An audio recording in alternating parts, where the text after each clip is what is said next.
याच संदर्भात आणखी काही प्रतिक्रिया येत आहेत त्या सुद्धा जाणून घेऊयात। तर भाजप हा स्थानिक स्वराज्य संस्थांच्या निवडणुकांसाठी आता पूर्णपणे तयार आहे असं चंद्रशेखर बावनकुळेंनी म्हटलंय।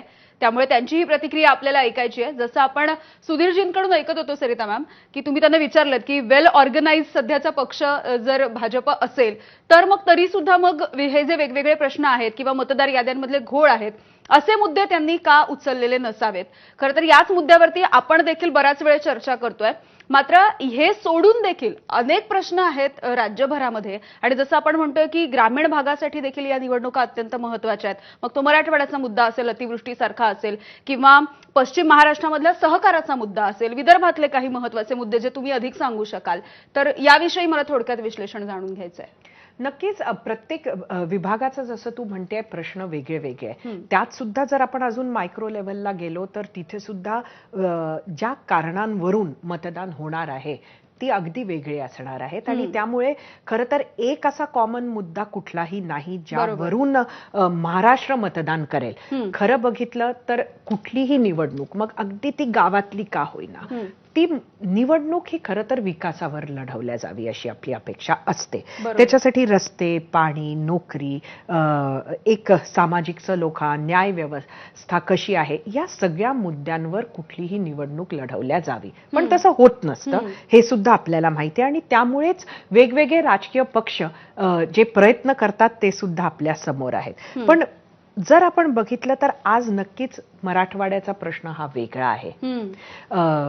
तिथं जातीचं राजकारण सध्या जोरावर आहे। त्याचबरोबर पूरस्थिती आल्यामुळे त्याचा काय परिणाम होतो, कोणाला फटका बसतो, सत्तेतील मंडळींनाच त्याचा फटका नेहमी जास्त बसण्याचा एक अशी जनरली आपण बघतो तर तसं असतं। तर तसं होतं का हे सगळं आपल्याला बघावं लागेल।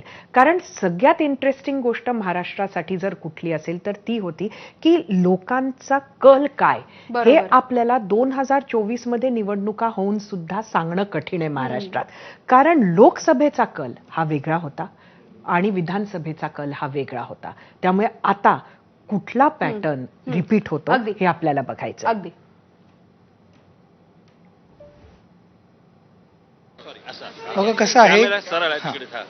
कसं आहे की जी डिटेल हिअरिंग होणार आहे ती गुरुवारी होणार आहे।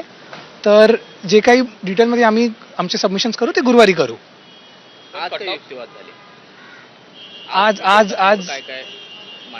आज कोर्टासमोर फक्त जेवढं तुम्ही म्हणालात की मेन म्हणजे काय पिटिशन कशासाठी आहे ते कोर्टासमोर आम्ही सबमिट केलं आहे की the petition is for this purpose आणि आता रिस्पॉन्डंट्स पण सुद्धा अपिअर झाले आहेत आणि आता गुरुवारी हिअरिंग होणार आहे। संदर्भाची जी तारीख होती ज्यावरती तुम्ही युक्तिवाद करत होता तो नेमका काय आहे, काय नेमकं त्यांच्या परिपत्रकात निवडणूक आयोगाने म्हटलेलं? मग आता ते मॅटरच्या मेरिट्सवर आहे। Matter is sub judice. I can't address the media on that much. युक्तिवादाची माहिती किमान दिली तर बरं होईल, कारण कोर्टात काय झालं आमच्या प्रेयर्स अशा आहेत की आमचं ॲप्लिकेशन तुम्ही एक्सेप्ट करा, प्रोसेस करा, register us as a voter म्हणून आम्हाला तुम्ही रजिस्टर करा, आमचं नाव एनरोल करा आणि मग आमचे जे अपकमिंग लोकल बॉडी इलेक्शन्स आहेत राज्यात त्याच्यासुद्धा आम्हाला वोट करायला भेटलं पाहिजे। हे आमच्या प्रेयर्स काय सांगितले की इतके महिने निवडणूक यादी मतदार यादीमध्ये नाव समाविष्ट करायला का लागला किंवा का केलं गेलं नाहीये, निवडणूक आयोगाचं म्हणणं काय? आता ते गुरुवारी कोर्टाला ते ॲड्रेस करणार आम्ही पण आणि ते पण डिटेलमध्ये या पॉईंटवर। आणखी एक मुद्दा कोर्टात उपस्थित करण्यात आलेला होता की मतदार यादीत नाव समाविष्ट करण्यात आलेलं नाहीये, त्यामुळे हा फंडामेंटल राईट असू शकत नाही। कारण मतदार यादीत नाव असेल जर वोटर म्हणून तुम्ही मान्यता मिळालेली असेल आणि जर तुम्हाला मतदानापासून जर वंचित ठेवण्यात आलेला असेल तर तो फंडामेंटल राईट असू शकतो। हे निवडणूक आयोगानं मांडलेलं आहे। त्यावेळेला नेमकं